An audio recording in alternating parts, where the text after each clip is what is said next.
Welcome to Off the Cut, a podcast where we talk about building, making, and answering all of your questions. I'm Eric from Spenceley Design Co. And I'm Zach from Zach Builds. If you have a question that you would like us to answer on air, you can send it to offthecutpodcast@gmail.com. You can find both of us on YouTube, Instagram, and unfortunately, because we have to keep up with kids, you can find us on TikTok too. All right, now let's get into the show. Howdy, everyone, and welcome to Off the Cut episode 75. We're up in Toronto. Today is known as Tuesday, July 25th, 2023. But here in Ohio and down in Kentucky, today is respectfully dedicated to the food of the day, hot fudge sundaes. But before we get to that, I mentioned Kentucky, which means that we've got yet another guest on the show tonight. He's got an unbelievably large stash of plywood, clocking in at over several hundred sheets. He's one of my partners on the Festool build-off earlier this year, and of the three hosts of the worst podcast available on Apple and Spotify. That's right. That's the Green Suiters podcast. He's one of the two that are actually tolerable to listen to. We're bringing him on tonight to show him how a real podcast is done. Welcome to the show, Ronnie Fulton from Fulton Fine Woodworks. Great intro. I loved it. So have you actually gotten... thought that this was the Modern Craftsman podcast? Is it not? Oh, no. Sorry to disappoint. Oh, and Ronnie just left. He's out. Yeah. Well, that's awkward. So, Ronnie, I've got to know. Have you done anything with that massive stash of plywood that you ordered? Oh my gosh. We went through. So first they tried to see if we could send it back, and it was special order. We actually sent a driver to Indianapolis to get it. I mean, it was like from their supplier, and they were trying to see if we could return it back to this small hometown lumber yard. And I was like, no, we can't. And they're like, okay, all right.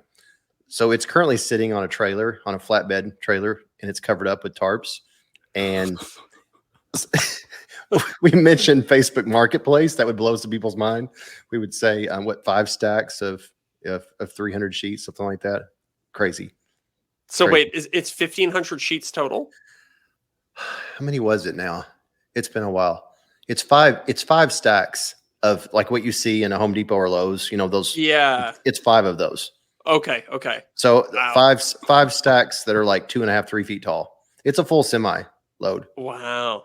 Yeah, it's crazy. That was so for the people who don't know this, give people an overview of how you accumulated this amount of plywood. So we were asked by it was actually Toyota. They're building their electric car line on the Camry line. They're getting ready to build a electric car. And they're finishing up the line. And on each side where the employees work, there's a little stage. It's about 15 inches tall. And they had a bunch of steel platforms made, but they had some oversight once they were staging where they had gaps. So it ended up being, they figured out they had about 100 feet of gaps pretty much that were about 5 feet wide. And they reached out to the steel manufacturer and said, hey, we need something temporarily made out of wood. Is this possible? And they reached out to me and they said, hey, is this something you could do? And I was like, when do they need them? And they were like, tomorrow. And I was like, really? And we were getting ready to go on vacation, like family vacation, like the next day. And I told my wife, and she was like, don't do it. This is one of those things. I'm telling you, this is one of those things you do and you should just say no. Just say no. And I was like, how about this? I said, how about I send them a price that if they say yes, we'll just stay up all night and we'll do it. I was like, Cameron, he'll help. And that's my son. He's 16, yes. And she was like, okay. It's like she was shaking her head. So I shot it out there and I was like, there's no way. They came right back and they're like, can you come out here and measure? So at 4:00 p.m., I was at Toyota measuring, and I was at Lowe's by 5:30, like getting them to load 2x4s on a trailer. And the plywood part, jumping back, was something they asked for before that, because there was these panels that had to come in that were composite panels, and they wanted to use these sheets of plywood and have us cut them for just a period of 1 to 2 days. And they were going to toss them out or do something with them. Well, they came in early. They came in early and they're like, we don't need them anymore. And I was like, what? And we had went through all this trouble to get them. And so then I was like, okay. And then this is just a few days later, this happened. So it was like, we're going to do this. So we started at 6 o'clock and worked for 12 hours straight. We were done at 6 o'clock in the morning. They had a trailer already pre-staged and we had it loaded up on the trailer. We left straight for vacation 2 hours later. And it was pretty cool. I mean, I was sitting there on the beach thinking, I wonder if they fit. Because, you know, this is the beauty of SketchUp. And I know you all have talked about SketchUp before on your podcast, but when I went to their line, I had my laser measure and I just shot the distance. There was 3 different runs and one was like 50 feet, you know, give or take. The other 2 were 25. I had those measurements and I had my widths. I came back. Cameron had his friend who helped us at the house and they were like being loud. And I just jumped on my laptop. I drew the shape and I did the thing where you do the /, you know, I put the size in there. Yeah. Like divide by 4. I did 4, 6, 7. And I kept measuring. And I said, there's my dimension. It was like 50 some inches. I said, that won't be too big. Go with it. I went with those. That's how much time I spent on it. We went straight to start building. And I just started gang cutting 2x4s. And I showed them how to assemble them like walls. And all 3 of us worked, with the exception of them leaving to go to Wendy's drive-through because they were hungry. I was in a mode. I was like, I'm not hungry. I'm keep going. They left at like 1 o'clock to Wendy's and they came back. But we knocked it out. It was cool. Sun was coming up while we were loading. It was pretty amazing. And it was fun to build something that wasn't like highly complex. It's like I used a framing nailer and then on the top we used screws all the way around. And it was just kind of more of like a assembly line kind of build. Totally. But it was a lot to build. I mean, they were 50 inches wide. Think about that. Plywood's 48. So what does that mean? They couldn't be just a full sheet on there. So I had my cabinet saw I was ripping and I was obviously doing a lot more because there's only so much that his friend could do and he could do, but it worked out great. It was fun. It was a fun project. Awesome. And then I actually saw them out and about. I saw the guy from Toyota that I'd met and I was like, hey, how are you doing? I was like, did they fit? And he's like, oh yeah. And I'm thinking, oh really? Okay, cool. Because you're like, I was just kind of guessing, like throwing it together. That's what really kind of made me worry when I was on vacation. I started thinking about the amount of time I spent on that, figuring out the links was very, very little. Like I drew a rectangle that was 50 feet long and just did that. And I was like, did the dimension after that. And I said, that looks good. We'll go with that. And that's all I did. Everything else was just, we did it on the fly. So it was, it was pretty stressful, but it was fun. And Cameron and I talked about too, that we were able to pull that off because we are set up for that. We backed the trailer up to the shop door and pulled it almost straight onto the chop station. I had my miter gauge stops set. So I just went through and just cutting. I was cutting so fast on the saw, the Capex clogged up because I was cutting so much pine 2x4s. The dust collection kind of wasn't working that great because it was getting, it was getting a lot of volume. It was over 300 2x4s. That was, that was a lot of 2x4. And I cut 4x4s also of Douglas fir. Those were the legs. So we went through a lot of cutting. But between that and the way we staged it, that's the only way we were able to get it done in 12 hours because we were set up for it. Yeah. So it was nice. So be honest, was it worth doing it after? Because this is something we always tell people that when like they get hit up with a job where you're like, I don't really know if I should take that, or like a sponsor or whatever. We always say, just give them the F off price. Yeah. Which is what you said you did. Oh yeah. Was it worth it? Be honest. Let's see. We made about 15,000 that night. Okay. Yeah. Okay. All right. It's not bad. Well, there you go. Yeah. Well, here's what I'd like to say. That's after materials. Okay. Here's what I'd like to say to people is there's no such thing as bad projects. There's only bad prices. Right. Right. You know, like I will put up with virtually anything for enough money. And, you know, I would stay up all night for, 15 grand. I would do that. I mean, it was like, I thought if they do that, you know, and Cameron's friend, who I love that doesn't listen to podcasts, or this podcast because he's into golf, I gave him $200 and he was ecstatic. But he was like, 16? Yeah. He works at, he's like a runner at a restaurant, and he was ecstatic. And I talked to Cameron about it before, and I told him I'm thinking 200. He's like, Dad, he'll be happy with 100. So I gave him 200. Right. He was like, I would have done it for free. It was so fun. So it was cool. You know, they thought it was so awesome. They got to stay up all night. And like, that's first all nighter I've ever done at the shop. And my shop's on 6 acres. It's by itself. We don't have to worry about noise and that kind of thing. So it's kind of nice. And luckily, I mean, we were talking about things like if it rained, we would have been totally in trouble because we were using the shop driveway as a staging area. We had to load the trailer. It would have been a whole nother ball game if it was raining. So we were lucky there, but it was very worth it. And then even though, you know, here the 15, that was totally worth it to them as well. Because if you divide up the platforms, it's reasonable. It's not bad at all. Yeah. Right. And you think of in a production environment, they're like having those platforms. We need those tomorrow. Like one day of work is a massive amount of production for. Yes. Well, that's the thing.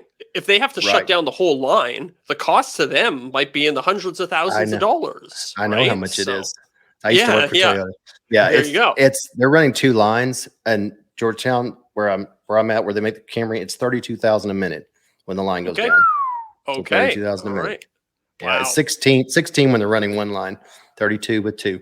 So that's the kind of money that they're looking at. It's different kind of money that we think, you know. I need to change my shop rate. Yeah, exactly. That is crazy. funny. So wait, Ronnie, I still don't understand though. Where does all the excess plywood come from? You said that they had something else originally that they canceled at the last minute. So that was another job that they purchased, and by the way, on that they just walked away from it and just said we could have it, and they paid us for it still. So that was all. That was a very good week. Yeah, no kidding. So that just became our property, and we have to figure out what to do with it. And unfortunately, it's 1/2-inch sheathing material. Oh, it's not like Baltic birch. No, because like it was only going to be used for, at the most, they said 1 to 2 days. But and what they were going to do is, as the composite panels came in, they were going to pull one at a time, so they didn't have to stop the line activities they're going on right now. So it was all about keeping right now, all the robotic engineers are there. They're all doing the final, getting ready, and they didn't want it to be an open stage platform 15 inches off the ground that people couldn't walk around. So they were almost for like construction staging. So it's not a good thing to be. You think about 1/2-inch sheathing plywood now. Most, even builders don't use that now. They're using zip system or the green board. Most people don't really use sheathing for anything now. So it's kind of a bad thing to get stuck with. It's great firewood. Yeah, I could see maybe like a flooring company. You could use it as subfloor if you were going over top of another floor. It's 1/2-inch, so it's it has to be doubled up. You could have put it right on the joists, but you could sometimes I know if you're working on an old house or something like that, but then it's only going to get rid of 30 or 40 sheets at a time. Yeah, it's my local lumberyard said they barely even stock it. They keep 1 stack of it, for people that want it, but they're mainly doing a Vantech zip system now, and they're not doing the conventional sheathing plywood. But it was a stressful week, to process all that and do all and to meet their demands. Yeah, but it was worth it. How close does Blake, the guy that does all the sculpture carving stuff, does he live anywhere near you? I wonder if he'd take a whole stack, epoxy it together and carve some stuff out that was I know what you're talking about. Custom carving. I think he's somewhere warm. I think he might be in Florida or California. Okay. He's always wearing t-shirts and shorts in his videos. So yeah. You could do if you wanted to get artsy. You could probably do something like epoxy it all together into big slabs, try to make some furniture out of it or something like that. It could be interesting, but it's going to be a huge pain in the ass, no doubt. It is, no matter what. I mean, it's each one of those pallets are was it 1,200 pounds, 1,500 pounds, each one of those bundles. It takes up so much room. It's but it's like you said, it's all relative, but it's amazing that they spent. I mean, that was what, $20,000 worth of plywood, and it's just they were we don't need any more. It's okay, whoops, just a rounding error. Yeah. Crazy. That's crazy. So that was right before we were heading to the beach. I came home. My wife was like, if you don't sleep for at least 2 hours, we're not going to go. I felt like I was a little kid again. And I was like, but I'm fine. And she's like, nope, you Yeah. have to.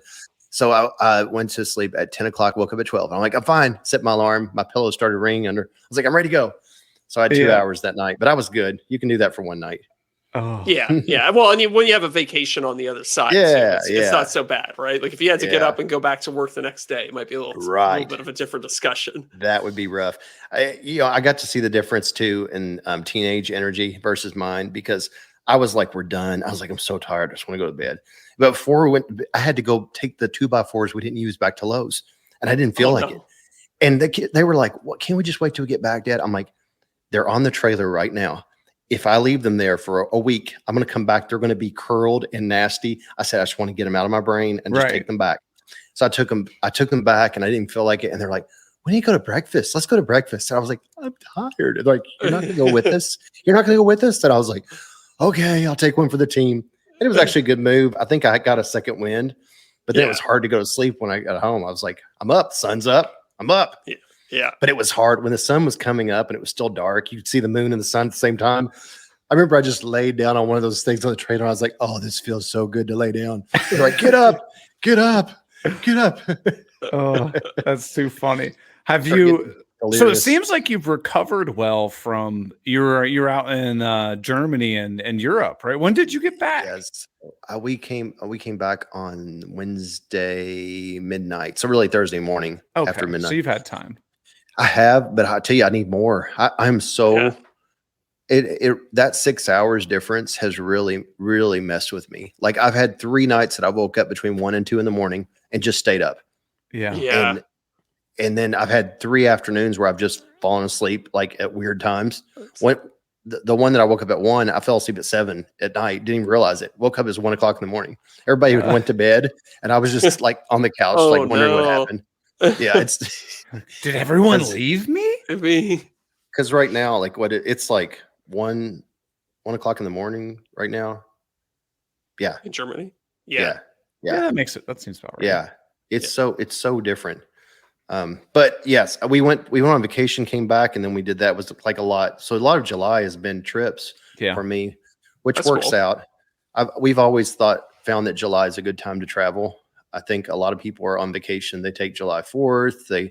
It's just July's kind of in between state for me, because a lot of times people want things by summer, and we're finishing things up March, June, and it seems like July is kind of the break period, and then you go into the late summer, fall, Thanksgiving deadlines that everybody has. Mm-hmm. So that's kind of where that is. But Germany was great. Did a lot.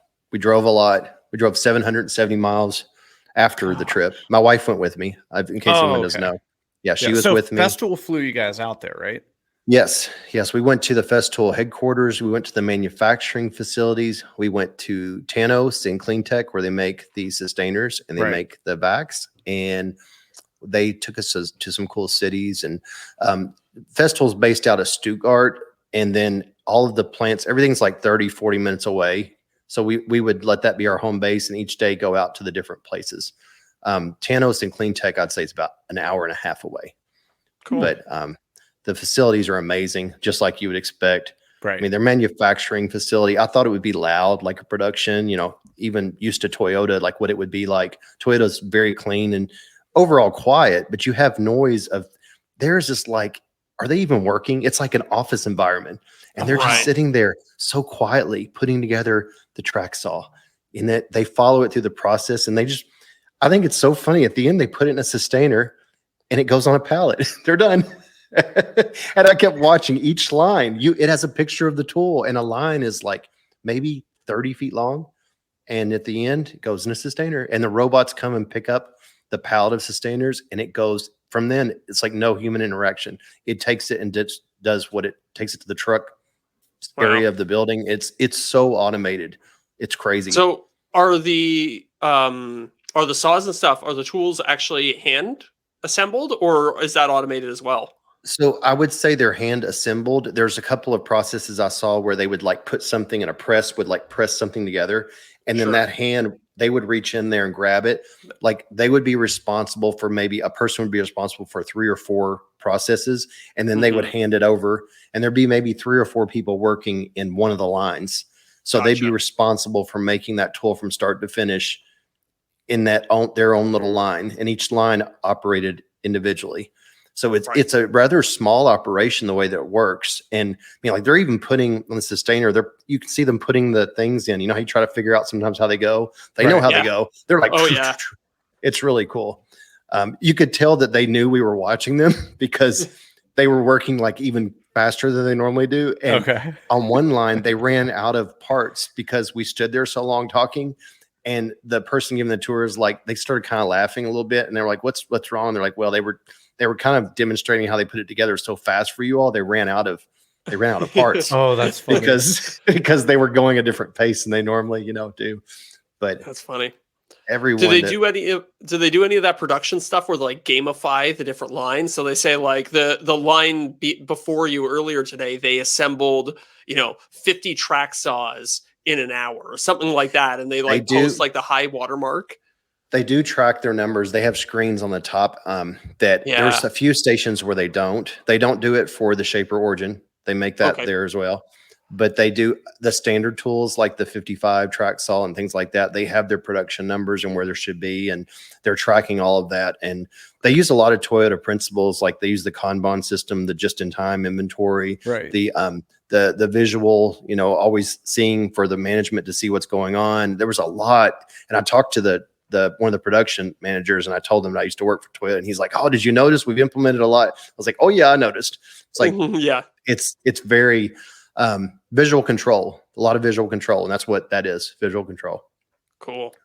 Yeah, I once went and toured the production facility for one of my window suppliers, and just seeing, and they were a custom window company, so you could tell them any size window, and they would make it on their production floor.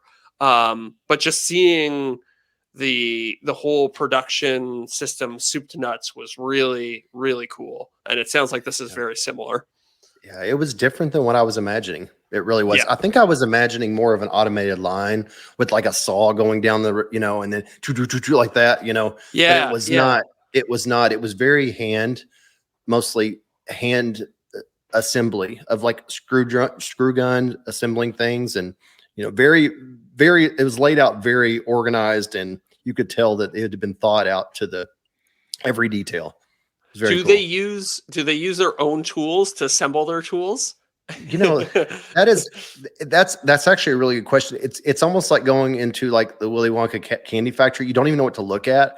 And I feel like every time I was looking down the line, I was more concentrated on the employees, because they all seem so, like, I don't know the word for it. I guess the word I'd say is like clean cut. Like they all seem so like nothing against our country, but if you usually go to an assembly plant in America, the women would have their hair up, and they have like maybe a bandana in their hair or something like that. The way I told my wife, I was like, the women that worked there looked like they were getting ready to go out for the night. Like their hair was like, like made, and the way they dressed was so professional. They had these little Festool different outfits. No one was dressed the same, but they all had their Festool gear on. It was just really cool. And I think that grabbed my attention so much that it reminds me of, I've watched Ferrari documentaries before in Italy, and you see the people that work on the lines, and they take pride in working for Ferrari, and they're just top-notch level people that want to work there. And I feel like Festool's the same way. And that makes seems sense. like they just have really, I guess I'm gonna say like high-end employees. I gather that everywhere we went, whether it was the engineering lab at the headquarters or the assembly, it all seems like they have really top-notch people. It really, which I'm not surprised, but it was cool to see that. It was really cool.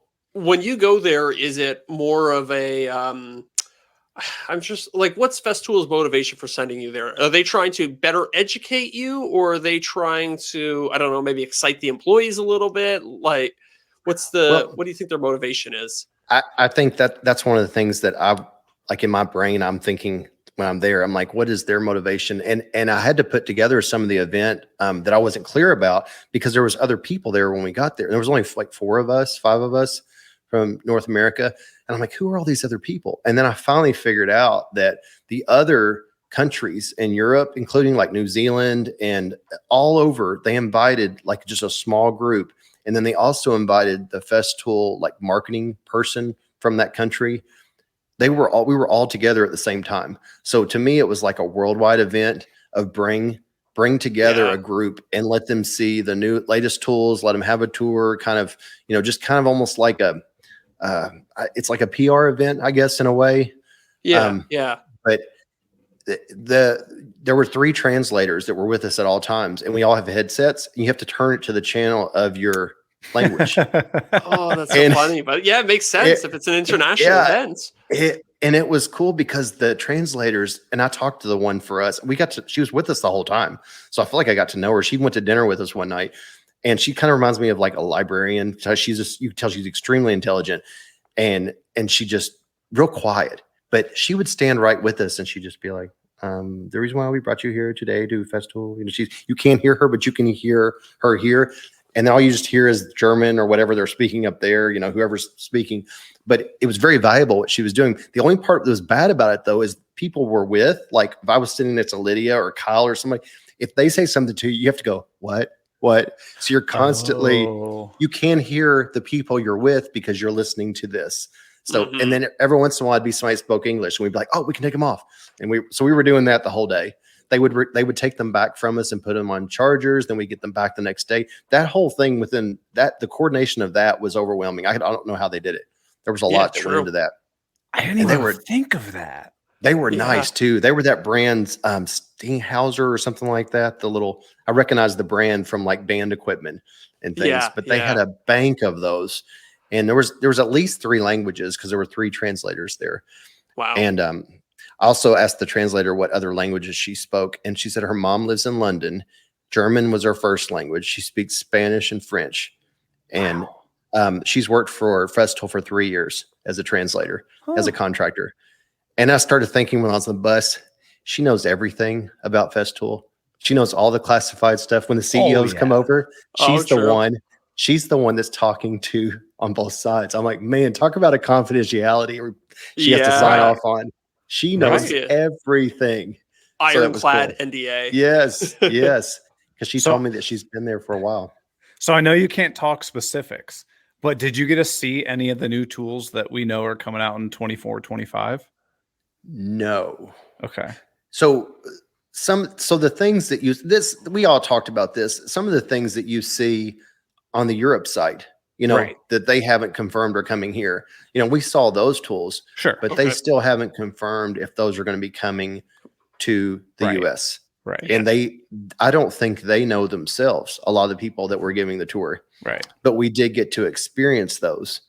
And we had some great footage that I was very excited about. And then they told us, let's not show that. And I was like, and then you see it all over your feed, what I'm talking about. Right. We all got to try it out. Right. And I'm like, but I do understand the thinking behind it because we don't know for sure if it's coming to North America. Right. So they don't want us to excite people about something that may not be coming. That makes sense. Yes. Do you have any insight into why certain products come and others don't? Is it like a regulatory thing, or do they just don't know if the demand is here? So on some of the things, like the original table saw that they had, it was a UL requirement, our electrical requirements, legal things, also about how applicable it is to our, like there was a saw that we freaked out over, and I did, and then Kyle, I don't know if you saw us post about it. It was a miter saw that the fence actually, instead of turning the blade to the fence would adjust to the blade. And it would go for outside corner or inside corner. When you pulled one side, the other side pulled exactly the same. And I was thinking about the possibilities of it, but it never came to the US because you can only cut like 2.5 inch tall baseboard, which we don't generally have that. So that is specifically for flooring installers. It even has wheels on the bottom of it so they can push it around on the floor. And it's the height of a sustainer one. Super cool stuff. Some things are just not, I guess, ideal for our country. That's another reason. Some of it is supply too. Sometimes they don't have enough to supply North America with it. It sounds like there's a lot of, and they just have to kind of pick and choose what they're going to roll out and when they're going to roll it out. Yeah, yeah. Europeans look out for Europeans first and Yeah, foremost, right? I think that is definitely the case. And I think, sometimes it could even be the supply chain. If they can't get enough over That's a in good North point. America, in Indianapolis, you start promoting and spending all this money promoting a tool, and then you can't get it to people. That's kind of a waste of money. Yeah, Um, yeah. So the way I see it seems to me is that they roll out all these amazing tools and they just decide where they're going to go, or if they're going to go, or even if they're even going to make them. Yeah. And we spend a lot of times with the developers and the engineers and the testing, and it's amazing what they go through to roll out a tool and what they do to test a tool. They showed us they have a machine that pulls a saw back and forth on a track. I saw that one on your story, right? Yeah. And I asked him, I was like, how long, and he told me in kilometers, and I did the conversion. It's 20 miles. They run the saw back and forth for 20 miles on the rail just to test that green adhesive and make sure that friction bar and that it holds up. And it just blows me away. Yeah. It was 13 miles that they pull a CT vac across the conveyor belt with all kinds of obstacles. And it's those little plastic wheels, 13 miles. It's like pulling it behind your car for 13 miles. It's just crazy. Yeah. And Wow. They showed us the kickback on the track saw, how they test that. And it was really cool to see all that. I would love to be able to see all like the R&D behind all these tools and stuff, because you always are like, oh man, I wish this thing had this. I wish this thing had that. And that most of these companies know your feedback, but it takes 2, 3, 4, 5 years to fully roll out and test a tool. Right. That it seems like it takes forever for them to make changes. But yes, they showed the kickback, the riving knife on the back that senses the kickback. They showed their versions of all the different versions they went through, and how they said how long. It was longer than I thought it would be, but they kept, like, the very last thing that they said that they figured out was they need to put an indention in the riving knife to give it enough strength where it wouldn't just bend when they did their testing. It's almost like a stamped shape inside of it that gives it more strength and rigidity. But they went through all kinds of testing and like, how do we do this? Do we do this? Do we do this? And they came up with that, and then they had to refine that. And they're in a space that's not that huge, and they have all the tools to make whatever they want. Like, they make all their testing equipment's made out of the aluminum extrusion that they use in adventure vans. I think about you see on assembly lines.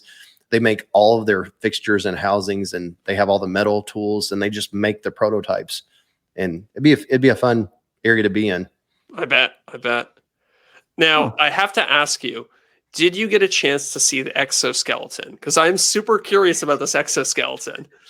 I did. I okay, did. All right. And I actually got to try it out. Okay. And I went from thinking, to going, wow. I mean, that could be a game changer. And it's public knowledge in Europe, so there's really no reason why, I can't share that. Right. So, we just don't know that if we're getting it in North America, but it is. So, what were your? Go ahead. I was going to say, I think I'm probably where you were, a few months ago. I'm quite skeptical of the usefulness of this. So I would love to hear, as somebody who's tried it, what do you see as like a possible, like, legitimate use case for this thing? Because Zach's a custom home builder, so he would do similar stuff to what you would be doing, Ronnie. Yeah. Well, one of the things in my company, we do underdeck ceilings, and we spend a lot of time working over our head with like drilling into brick. Everything is over your head because it's always on the underside of a deck, like with a walkout basement. And especially when you're using like a big Bosch Bulldog drill and you're doing every mortar joint. Especially at the beginning of the summer every year, I can feel it in my shoulders because they have to like work back up. Yeah. The exoskeleton would allow you to think about it as giving you like 20 pounds of additional strength. Right. Like 20 pounds. Like where you're 20 pounds in, you would almost not even be able to tell that you have your hands in the air, and you can adjust how much. But the part I didn't get is how does it know to let your arms back down? And you set a threshold on it. You've got a little button, and you can say that you want it to help you starting at your shoulder width, or you can say you want it to help you starting like kind of like mid chest, or you want it to help you starting like you were picking something up from a table. Okay. And when you go to pick it up, you do not feel like if it's the best way to put it is you're picking up a 20-pound box, you wouldn't even be able to tell you're picking it up. You know, it's Wow. it's that much. nuts. Yeah, that's crazy. But they were explaining to us how they had to they did a lot of ergonomic, like medical type studies to making sure that they didn't help you out too much, because that's what happens in space. You know, you don't have enough Right. resistance, your muscles will actually get weaker. So they had to dial it back. So that's where Oh, interesting. we're sitting in the conference room, and Kyle with our buildings is next to me. We got somebody else that were like, questions. It's like, Kyle's like, so how much can you turn that up to? You said you dialed it back. And he was like, he just kept saying, oh, I don't want to get into that. I don't want to. He's like, no. Kyle was like, well, no, but like, if you did want to turn it up, like what? And it went back. Yeah. And Could it was I like, lift a car? and finally he was like, it's perfectly capable of doing at least 4 times what we have it set to. And I was like, cool. That's cool. Wow. Very cool. The weight of it is I think about 16 pounds. Okay. Is what it Not too comes crazy. to. That's not bad. I used my Heavy converter. backpack. The whole time I'm there, I'm going on there Googling how much is 77 kJs, how much is kilometers, how much is, I'm like everything. I'm like, what does that mean? Okay. But Drywall Shorty tried it on, and you know, she's 5'1", because we had to measure her to do the adjustments on there. And she was about borderline. And it's funny, she was the first level on the chart. The chart didn't go any lower than her. And I think for her, it was still a little bit awkward. But for the standard average size person, I think it's got a lot of promise. It really does. So when you strapped it on for the first time, was it intuitive to use? Were you able to just like get right to it, or was it a little awkward at first? The only thing that was not intuitive when I first put it on was my arms, I couldn't get them to come down very easy. And he showed me the adjustment that you have to say where you want the threshold to bring your arms back down. Okay, So interesting. So the ideal thing, like a drywall installer, it would be amazing because you could have it set, you bring your arms up and you could just work up, you know, holding the sheets, and it would be a game changer. Anyone that worked overhead, I think, would be the biggest. Yeah. And like, I could see like assembly line factories, just almost the ergo people going crazy and saying, I require this for all employees. They actually even talked about how you can change out the material if you have more than one user. So like, you know, like the sweaty gross thing, Right. you can change out that part. Cool. And that was one thing that I was wondering about. But yeah, it was neat to see that because I've always heard about it, you know, and we've seen stuff about it on social now forever. Right. And I was kind of been like, is that really something that, but I did see merit in it, and I hope it does come to North America. It was very interesting. Do you think there's ever a place for it in your workshop? Not in my shop, but when I was doing the deck ceilings, or even really even a crown molding installer, I could see it being nice. Cause there's times, you know, like when you're that one shot, when your gun has no more nails in it, that you really, really need it. Yeah. And that's the one that always fires and you're still holding it. And you're like going, why is it always run out when you're trying to get that one to help hold it?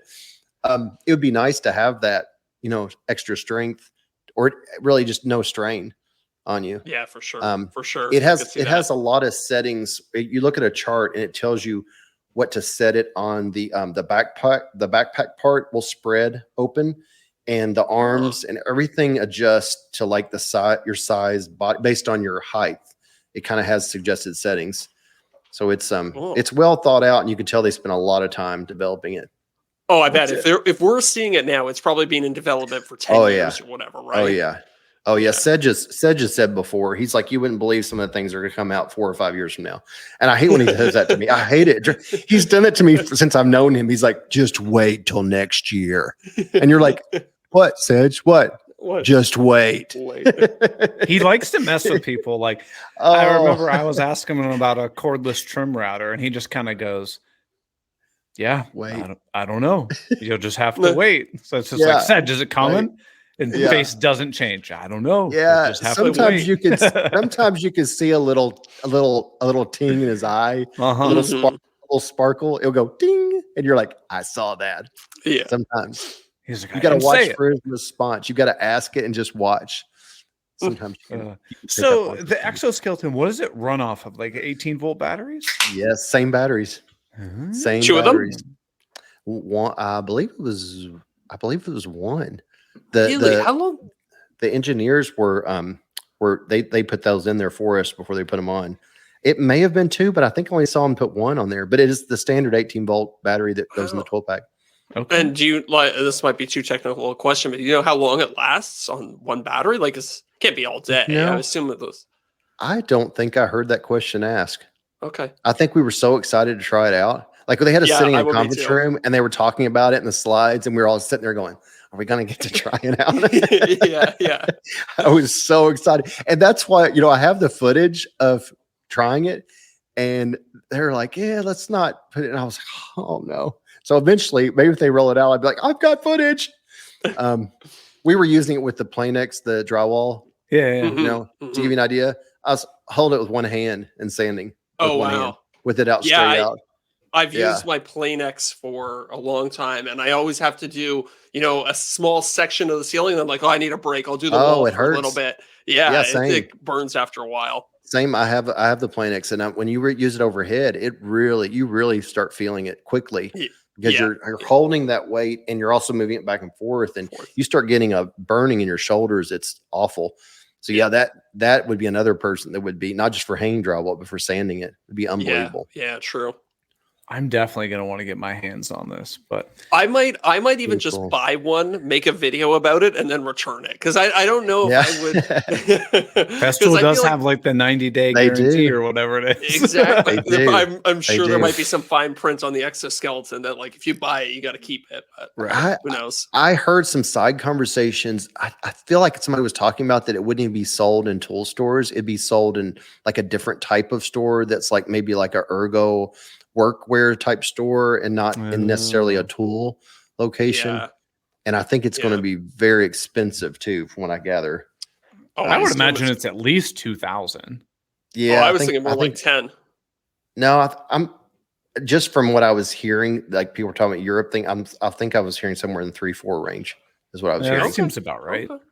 That was all just chatter. I was hearing chatter, but I don't think anyone, that's the other thing. I don't think anyone in North America knows what the prices of the tools are going to be, like even like a Sedge type person, until they roll them out. Right. Just like the, the new Sustainer table saw that's coming out, I still have not heard a price of that. Me neither, yeah. And I worked the JLC show with Sedge all day, and everybody asked, and it's like, we don't know. We don't know. That was one of the top questions. How much is it? I don't know. Yeah, I was trying out the cordless reciprocating saw at the event Jason did here in Toronto, and I was asking the rep, I was like, so how much is this going to be? They're like, I don't know, probably pretty competitive, but that's about as much as I can tell you. Yeah. Right. So that was another tool that shocked me. I tried that out at, I don't remember where it was. The one, where was it? It was the one at the Festool headquarters when we did the build off. Was it that? Is that where they took us upstairs on like the mezzanine level? Yes, that's what it was. Yeah, and I was kind of like, I have the reciprocating saw. I don't want to try it. And I picked it up, and first I noticed how it had a lot of more weight to it. But when I went to cut into there, it's like balanced, and I was like, whoa! I didn't know it could be this enjoyable. Like bounce and like wobble, because like some recip saws you put on the wood, and you're like, whoa, hold on. No, it's all of my teeth after using it for balanced. Right. It gets a lot of hate. It gets a lot of hate for having dust collection option. Everybody's like, he uses a reciprocating saw with dust, but there's times when everybody could use that. If you're cutting into a doorway into a finished house and doing it, mine's well not throw dust everywhere. So I wouldn't always use it with dust collection, but I like that it has it. Yeah, for sure. Cutting that's drywall, an impressive something tool. like that.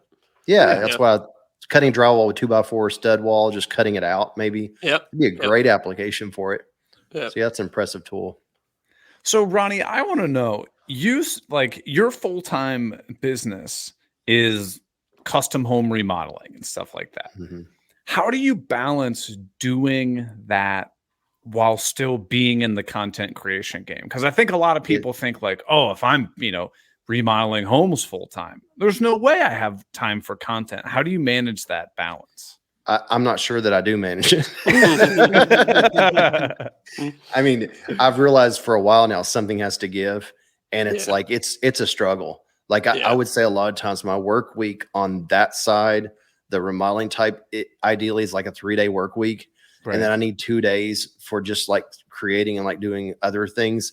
It's a really, really hard struggle. And it's one of the things I look most forward to talking. You know, the group we were with was Kyle with our buildings, Drywall Shorty, Lydia, you know, they're and then well, Dusty is a full-time content creator, Dusty Lumber. He's full-time. But talking to the other two, you know, they're still trying to do their thing plus doing social media. And it is a very big challenge because ideally, you know, from talking to everyone, ideally, you're just a full-time content creator who's focusing on content creation and not client work. And it's so hard to do both. I know Jason Bent, he was doing both and he just went away from client work. So I don't know. I have in my mind a goal of not doing client work eventually. Yeah. Just because it's so difficult. And I have so much client work I could do for myself that I really, I have a lot of rental houses that I'm at a collector of rental houses for 20 years. And our house, my wife has a list a mile long and I don't ever make it to our own house. It's a struggle. So like just with our house and our rental houses, I have the places for content, but it's just, where do you, you know, make that jump? If they kept the Reels bonus on Instagram, it would have been really nice. Because Zach never got it. Oh yeah, as a Canadian, they just wrote off our entire country, so I never even got the opportunity. Same thing with TikTok, all these things. The only thing that pays me money is YouTube. Well, you know, it was a blessing and a curse for me because I was just ramping up to like really start getting more serious about YouTube, and then Instagram Reels bonus came along, and I was like, what? That's pretty cool. I'm going to try that. I'm going to see if I can hit it every single month. I was like, it was like a drug. I was like, what? Only 1 million views on that. Oh, I need more. I need more. I need more. Right. I mean, I was obsessed. I was obsessed with making sure I hit that bonus every single month. And I completely forgot that YouTube even existed during that time. And I think that's what they were trying to accomplish. It worked. Yeah, probably. It completely worked. So that threw me off a little bit, but it was a good run. But I'm starting to do a little bit more back on the YouTube side. I definitely like short form video much better. Sure. I do well with the reels on, you know, Facebook or shorts on YouTube. They seem to do pretty nicely. Doing long, as you know, is a whole different ball game, and it takes more time. It takes more time. But I'm really wanting to focus more on that. You know, getting into that more. But it's as you know, it can take as much time as you let it. And you know, I've just recently stopped responding to every single comment that I get on everything. And that's when it was for a while. It was when I woke up till the time I was going to my normal work day, and then sitting on the couch, my wife watched TV, and I'm sitting there just pounding out the responses. Yes. I mean, pounding out the responses. And then finally I've just started to where I'll respond. And I just kind of like, I'm saying that, but I bet you'd have trouble finding something I haven't responded to. I got to the point where I would get anxiety. I'm like, oh my gosh, I haven't checked comments in an hour. I'm like, kind of talk to myself. I'm like, hey, like, you got to live a life outside of your day job and the social media thing. Like, reply with like, oh, if I'm, you know, waiting for Miranda to finish, that's my fiance, for her to finish putting makeup on and we're like going out to dinner. Sure, great time to reply to some comments, but I'm not going to do that as I'm sitting at the table with her. Absolutely not. Yeah, have you noticed? This is amazing to me. I'm not like a psychology person that like I want to know that much about psychology, but I feel like when you're social media, you start seeing patterns. Like you can take the same piece of content and you can post it on any platform, and if it's a viral type, you will get the same 4 to 5 responses. Oh yeah. And then you could classify them. And my wife gets tired of hearing about it. I'm like, it's so funny. People are so like, there's this one that I've used 4 times where a hinge, the screw is stripped out, and I take a golf tee and I stick it in the hole and I break it off with glue. There's a group of people that get so upset. They're like, who has time to play golf? Who wants to go out and buy golf tees? Who must be nice to be able to play golf? And I'm like, really? Okay. And then there's a group that's mad that I put the screw in while the glue was wet. There's a group of that. Then there's the group that says the wood glue is going to fuse to the screw and I'll never be able to get it out again. And I'm like thinking, Okay. do you know how wrong that is? It's just funny. And then your screw's too short. But it's every time I post it, it always goes viral, but it always is the same comments. And it just shows you how people's responses to things are so predictable. Yeah, yeah, totally. Well, especially when you're dealing with, large groups of people at scale. Like one person, it's hard to predict, but a group of 1 million people, you can start to make assumptions, and you can be like, okay, there's going to be 25% extremely jealous people. There's going to be 10% people who think they know better than you, and yeah. If I had that tool, I could do it too. There's always that person. That guy too. Yeah, it's like you're putting out this piece of content. You're like predicting the future. You're like, all right, I'm going to get 17 comments about this. It's just funny. Like. I love it. I love it when I call, when I tell my wife, I'm like, you see that right there? I said, somebody's going to notice that this or that. And it takes a while. It takes it till it gets to a viral level. And all of a sudden people are like, they just call it out. And I'm like, I knew it. I knew somebody was going to call it out. And then people just jump on there. It's great. That part's entertainment. Because I realize once you start getting those comments, it means that's viral. Oh, yeah. You don't get it with your 100%. Followers. You get it once it gets out into the outside world. You start getting bashed. And then you're like, yes, I'm getting bashed.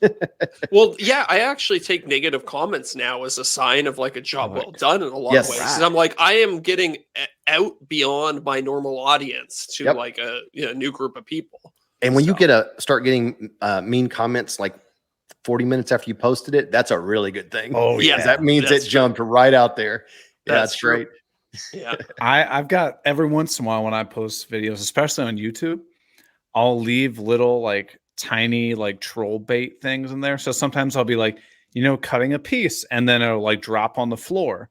But just for that clip, I'll like cut a piece and I'll take my shoes off and have the wood like drop on the floor. It looks like it's almost going to crush my feet. And then I immediately snap to something else. I would get emails from people telling me how unsafe it is to be woodworking without shoes on. It's so funny. Yeah, like Jason's in the shop all the time with his flip-flops on. Yeah, he gets a lot of hate for that. Yeah, people are observant. It's funny. My daughter's helped me before with, and she's like, I'm like, move that in the back. And she's like, Dad, nobody cares. I'm like, people see everything. Most people don't care, but there's like 0.1% of people who are very vocal, and they will see it and they will make a big deal about it. I've always you've got to pay attention to it happened to Jason not long ago. He had something in the back that wasn't supposed to show when he realized he had it in a video. He had to pull it down. If you don't think about your angles, you got to think about what you're showing, because people see everything. Well, I know you don't have to say specifically, but was it something that was personal family stuff, a tool that wasn't out? Oh, it was something a tool. Inappropriate. It was a tool. Release. Yeah, he had borrowed it from Sedge. Yeah. Oh. Yeah. And they're like, he Lucy realized it probably was back saw it there. and was like, take that down. Yeah. Lucy's the one that told us we couldn't post about the Exo. She checked with the mothership, and I understand what she was saying, and I understand too. I mean, the last thing you want is people going over and saying, hey guys, look at this. And people are like, really? And then they're going to be like, oh, you're not getting it. That would be bad. That would be the opposite of what they want that event to be. For sure. But we did get to see all of the tools that are being rolled out, this year, which I think there's nothing that you all have not seen that's coming out this year. I think you've seen them all. Right. And it was cool to, talk to the people that actually developed that.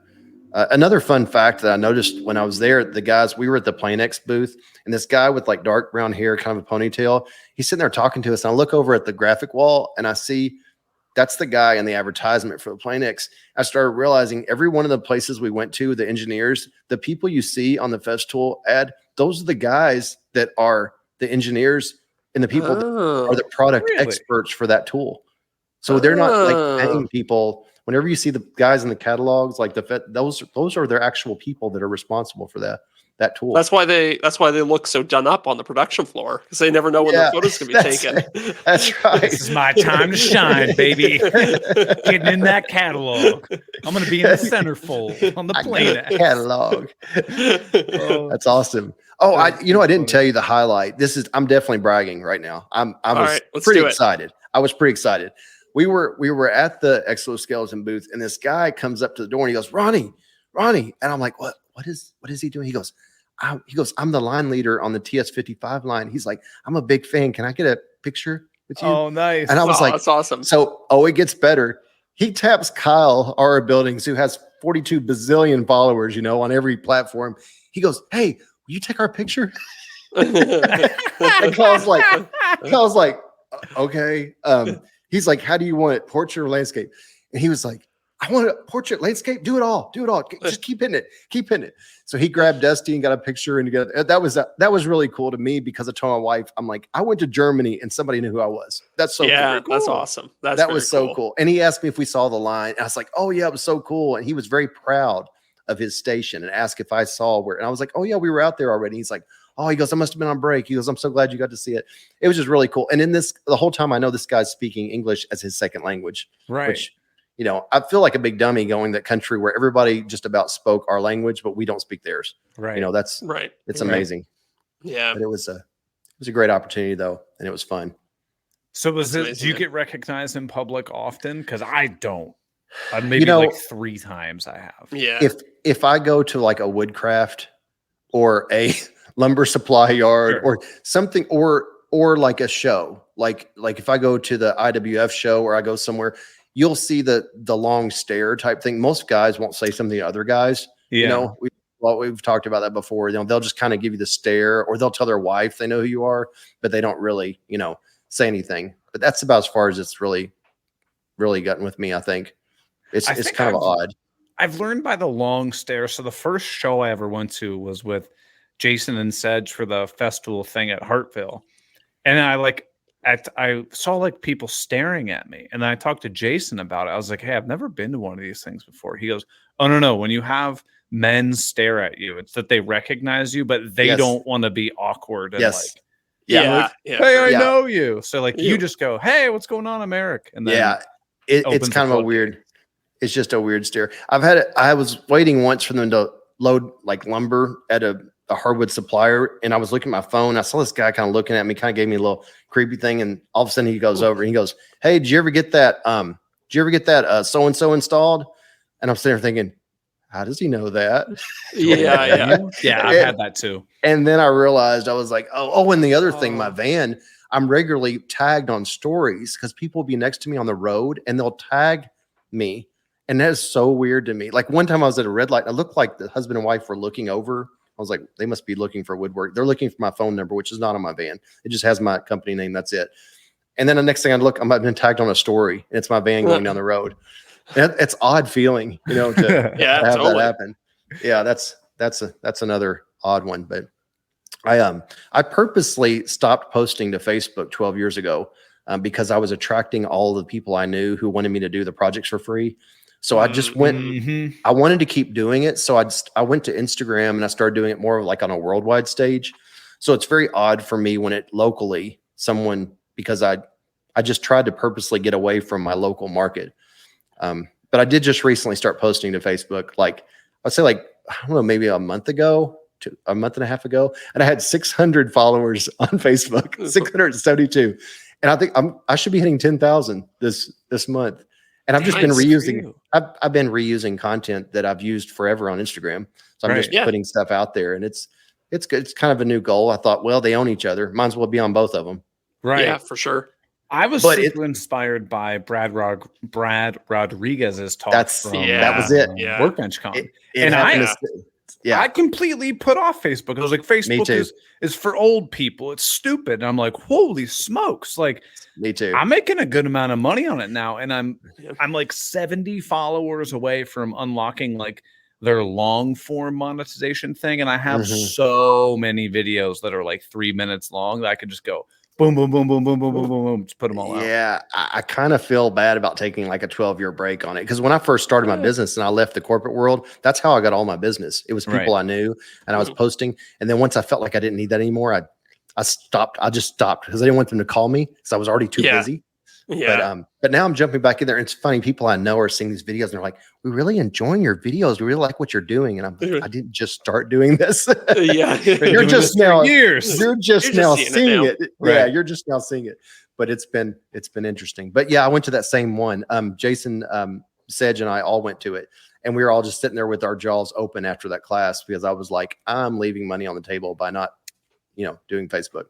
Right. Yeah, totally. Right.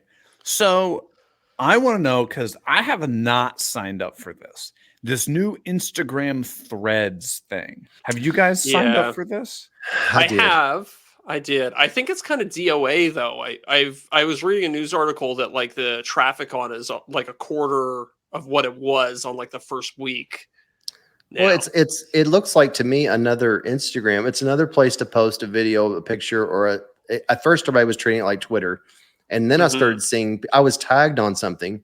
A U.S. Tool and Fastener posted a tool, and they tagged me on it, and I saw the post, and I was like, "This looks just like an Instagram post. It's a picture of a tool, it's a description, and I was tagged on it." And I was like, "We basically have another Instagram silo that we're doing." Yeah, I thought it was text only. I haven't. No, I know nothing about it.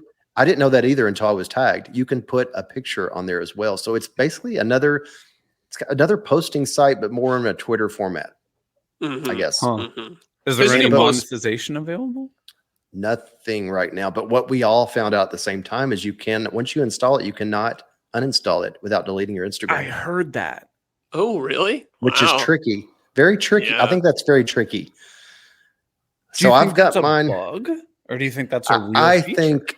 I think that it may have been a development oversight. I almost feel like it has to be. They just didn't have a way to unpull your threading into your Instagram account. Right. Once you're threaded in, they can't pull it back out. That's my guess. But I've had 2 posts just to kind of see if I could do it. But other than that, like you said, the first week I was checking it a lot. I haven't been back now in a while. I was trying to think, like, what is actual relevant text-based content that we could do as, woodworkers or builders? Isn't that like what the thing is in your Instagram messages? The little blob of like, I put out a post, or I just pooped, or like whatever dumb stuff people post on there. Yeah, that's a whole nother thing. It's like you start feeling like you should be playing all these different things that they have, and it's like you can only do so much. Right. So now you have a story, a post, the little message over your window, and you have threads, and that's just an Instagram. Right. Yeah. Yeah. It's a lot. So it's hard to know where to focus on. It'll be interesting to see where threads goes. I mean, especially like, let's be real. There's no longer any way to make money on Instagram natively. So it's like, it's hard to really devote a lot of time to that. Yeah. I took a break when they stopped the Reels bonus. I enjoyed it. It was over a month where I just almost didn't post anything. Yeah. But you get punished. Instagram punishes you when you do that. Oh yeah. Because then you'll post something and it'll be like, 4 people saw that. Wow, that's cool. Yeah. Put out a reel and you're like, I got 100 views. You're like, are you all mad at me? Yeah. And then you post the silliest thing on TikTok and you'll either get 4 views or 4 million views. It's yeah. I took a video for Kyle, our buildings, and he posted it. He woke up the next morning on TikTok. He had over 1 million views. Right. And he was like, all it was just that saw I was talking about. And it was where he pulled it together, put the trim in there and did it. He said he checked it right before he went to sleep. After he posted, he said it was doing all right. Next morning, it was over 1 million. Just overnight. Just hit. It's crazy. And then that's what, like 17 cents on TikTok or something? Oh, they were talking about that. It's like you don't see anything from any of that. Yeah. Unless you were Kardashian level, maybe. But it made me feel better when Brad from Fix This Build That was like, I think I've made like $3,000 on TikTok since I started. I was like, oh, okay, that makes me feel better. Yeah. I've heard some really big names too, like even the Mr. Beast type people saying that it's not even worth concentrating on the money on that. It's so low. It's low. Just for me, it's just a place I repurpose things. I make a short form video. It goes on Instagram, goes on TikTok, goes on Facebook, and it goes on my YouTube Shorts channel. That's it. I need to post more on there. My reasoning for joining was it was during Christmas break, and my daughter, who's 18 now, she was talking about TikTok, and I was like, maybe I should start posting. She's like, Dad, your kind of stuff works on Instagram. It would never work on TikTok. You would never be able to make it work. And I was like, really? So I was like trying to find my most viral stuff. Right. I put 9 out there, and I like went up to like 12,000 followers. And I was like, look at what's this? She's like, probably so mad. She was. She was. I did it just to kind of show her that I could do it, Yeah. And I wished I kept up with it. This has been probably a few years ago. But then I've went through phases where I'm like, I don't think TikTok's going anywhere. But now I don't think it's going anywhere. I mean, I think I thought it was going to go away, and now I don't think it's going anywhere. So it's definitely worth paying attention to. And I tell you, one of the most eye-opening things, and I've told Sedge and Jason this, whenever a new toy or anything that my son's looking at, electronics, he doesn't go to Google, he goes to TikTok. They use it as a search engine. That blows me away. Yeah, that blows me away too. My daughter's the same way. She's talked about things before. I'm like, how did you know? TikTok. I look it up there. I've never looked something up on TikTok. I didn't know you could. But you hit the search feature. You could put on there Canon, whatever camera, all kinds of things come up. And I don't think of that. And that's almost scary that people are using TikTok as a, not to say that Google is all like relative true information, but TikTok, it seems like to me, it's like, I don't know. I don't look at that as an information source. Yeah. More of the entertainment. But I mean, everything he looks it up there. That's where he goes. They don't use Google.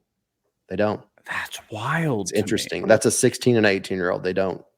Okay. So that makes me think also that TikTok's not going anywhere. It really isn't. Wow. I just want them to monetize it better. Like, yeah. I know they have the new thing where if you, I think it's if they will only pay you, and this is how I've read it. They will only pay you on videos that are longer than 60 seconds, but they pay you significantly more. You can like sign up for 2 different versions of the payment method. But my understanding is if you sign up for the one that pays you more, you'll no longer get any payment on things that are under 60 seconds. But I could be wrong. But it sounds like you're saying that's not even worth it. Like the under 60 seconds doesn't even pay enough to really justify the time. So even I've heard several that have huge followings out there say it's just not that great. No, I mean, I'm going to pull mine up. I'm pretty sure I have, like I've got like 125,000 followers. I've got tons and tons and tons of videos. Let's see. In the whole lifetime that I've had TikTok, I've made, hold on. Oh, of course, no, it's not loading. Oh, $1,926. So it's like kind of irrelevant. I mean, if you send me that check, I'm going to cash it. But like, that's over like the course 2 of 2 and a years. half years of posting at least one video every day. I was so into like, I think it's 10,000 when you monetize on TikTok. So. And I wanted to get to 10,000. I did everything you're supposed to do. I go to apply for it and I was denied. They said that I didn't meet the criteria because of offensive content. And I was like, what? I mean, like I've always been the most politically correct, corporate minded person. I've never done anything like, and I was like, what? And I reapplied again. They turned me down 3 times, told me that I have offensive content. So that's when I stopped posting. Cause I found that whenever I stop and protest, like with Instagram and the others, they don't really care. No, they don't care. They just keep on going, and I'm sitting there going, "Do you all see me? I'm not doing it anymore." And they don't care. They're like, "That's all right, Ronnie. We don't care. Yeah, we don't need you." They're like, "We don't care if you stop for a year. We don't need you." Exactly. So then usually I just pick myself back up and I get back in the game. But yeah, I don't think TikTok's going anywhere. You go, well, I got to do it. What about YouTube Shorts? Do you think any YouTube Shorts is going to do anything?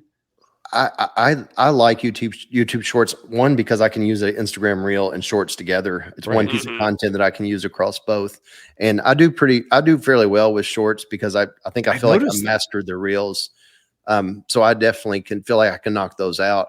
Like I said, my biggest thing is to do more long form content. I would say I make more off Shorts than I do long form. Yeah. That was my thing is I did a bunch of YouTube Shorts on my main channel. And then like I got like several million views in a month. I was like, okay, this is exciting. It's probably going to pay pretty well. And I got like $90. I was like, yeah, it's not near as good as a long video that pops off for sure. Right. The regular one, because you don't make the same thing. You make the opposite of what your 40-60 split, I believe, on Shorts. Right. Interesting. 60-40.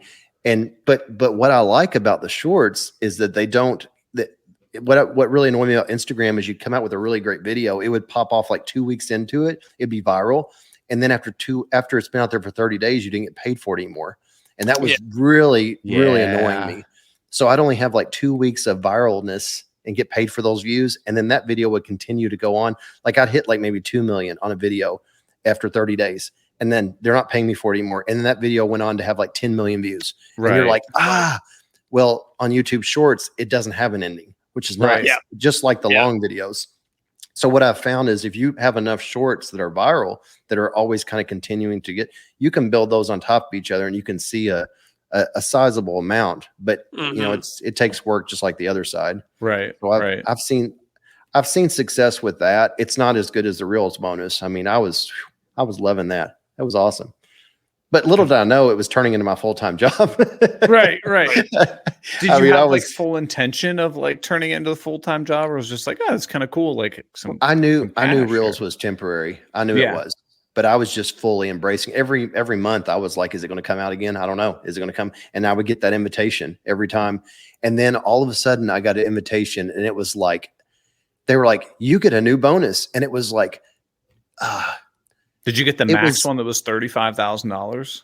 It was, they changed it. Yeah, it was like 35,000, but it was for like 200 million views. Yeah, I think I had 349 million views was my target. So and I was like, the first thing I did was I went to Kim Kardashian's site, and I went to her Reels, and I looked to see what she got on views. Right. She could not even get that bonus. No. And I was like, wow. I'm done. Yeah. You know, yeah. I think mine was it 16 million views? And I hit it every month for a year and a half. I hit it every month. It was a lot of work.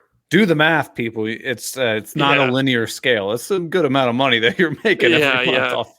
It was bonus. It was a lot of work, but I was sitting there driving, thinking of Reels. I was like, okay, wait, what could I do? And I'd be writing them down. Like, what was the one I thought of yesterday? But did you repost them? Would you be like, well, I posted this one 3 weeks ago? I should have reposted more than I did. Oh, I still do. That's where the class we went to at Workbench Con about Facebook and reposting and stuff. I used to think if I did that, people would be like, hey, you just posted that last year.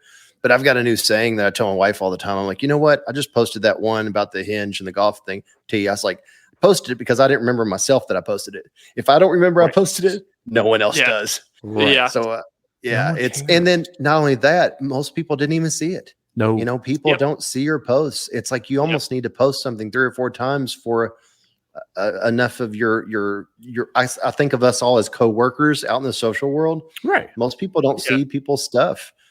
So it definitely, I wish I recycled more content during that time. I felt like I needed a new piece of content every day. A lot of times I was posting in the morning and night. I was doing 2 posts a day. I was going on vacation with like a camera roll full on the phone and knew like what I was going to post. Oh, I do that. I'll like load tons of different old reels to my phone. Excuse me. And then if I'm like ever just like have some downtime, I'm like, oh, I'll just post this one. It could be from 2 years ago. I'll still post it. Yeah. It's still valuable content, and a lot of people haven't seen it yet. So definitely reuse them. It's been a fun adventure. Well, we got some questions from some listeners, and we're gonna answer those in the after show. So we're gonna end the main show here, and for all the patrons that want to unlock the after show, you can go over to patreon.com/offthecut podcast. And remember, when you support us, you're not supporting the Green Suiters podcast. Available on Apple and Spotify. This rivalry has been funny though. Like it's because everybody knows it's a joke, but we've seen our like listenership go up, and I'm sure you guys have too, because people are like, oh, what's this other podcast? I gotta check it out. Well, at this point, like you get curious. You have to know what the other podcast sounds like in order to be in on the joke, right? I mean, the things you all do with puppies, people want to know. hey, we're cat fans over here. Zach and I both have cats. That's right. All right, Ronnie, before we head over to the after show, tell people where they can find you and any plugs that you want to put out there. Fulton Fine Woodworks on YouTube. Used to be TikTok. No, I'll post more out there. Fult Woodworks everywhere, and Green Suitors podcast for the best podcast in the woodworking industry. We have currently 750 patrons. We have 3 million active downloads every month and listeners, and we're just glad we can help you all out.